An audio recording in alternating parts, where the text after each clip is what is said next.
Hey, hello. You're stuck in traffic with Wolf Gorlick. A couple minutes unscripted on IT and IT security. This week continues, and what I continue doing this week is formalizing a training program. When I started out with SIMM, open source software, where I was doing a lot of mentoring and bringing people aboard on that project, first few people, I didn't know what I was doing. I had an idea, I had some thoughts, but I just did it, and we did it together, and afterwards we brainstormed to figure out what to do next. Same thing with the Academy. First couple teams, I could rely on all my past experience, but without doing it, you don't really know. So you start somewhere and you build on it. I think that is the fundamental tip for building a security program or a training program. Start somewhere and make small but measurable improvements. I'm hearing that same thought echo time and time again this week as I'm doing podcast interviews. So I do the Encode Decode podcast. I tend to queue up a whole bunch of interviews when I have downtime. Then, of course, they come out every couple of weeks, so watch for these episodes. But two in particular resonated with me. One is a manufacturing company doing software development, and another is a transportation company doing risk management. So the transportation company, they're adopting ISO, right? 27001 for your information security management system, and 27002 for all your controls. There's a lot of controls and a lot of requirements and pages of documentation.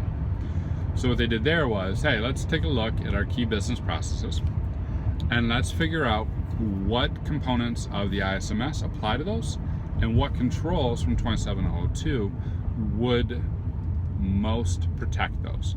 And let's shrink that universe down to the top 5 or 10 things that we can do right now, right away. And then do those in a minimum viable way, figure out what works, and then improve.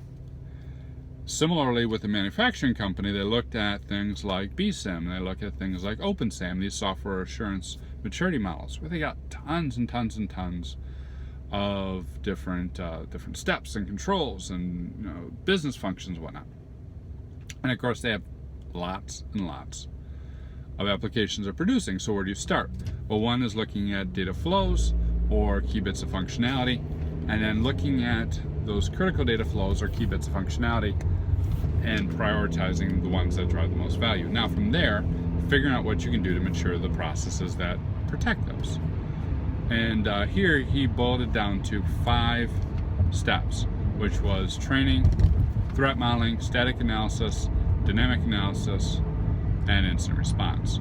So you take all the software assurance maturity models, all the complexity of producing clean code, all that, and boil that down to the top 5 things you need to do right now. Meet them all in a minimum viable way, and then iterate and improve over time.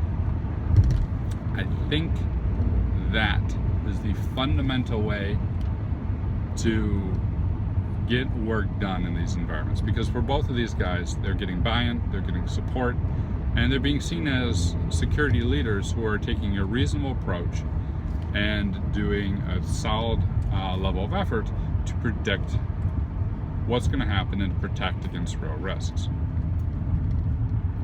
So there you have it.